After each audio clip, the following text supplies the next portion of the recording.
Okay, so we've removed the tailstock and I've taken off the belt that goes from this back pulley here up to your front spindle, and I've shifted this motor over toward the right a little bit so that we could put the second belt on.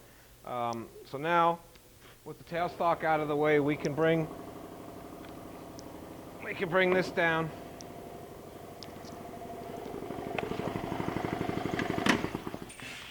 I'll shut that compressor off for a minute. And then you have your flat belt that goes on here. And this cover can go back up over here. And now we're set up for internal grinding. So when we start our machine up, now we have the ID spindle running here. And we can start the headstock rotating, and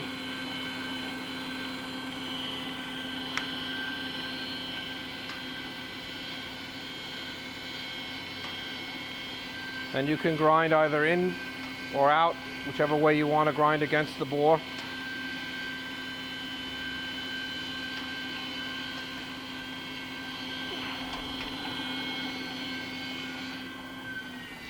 And that's it.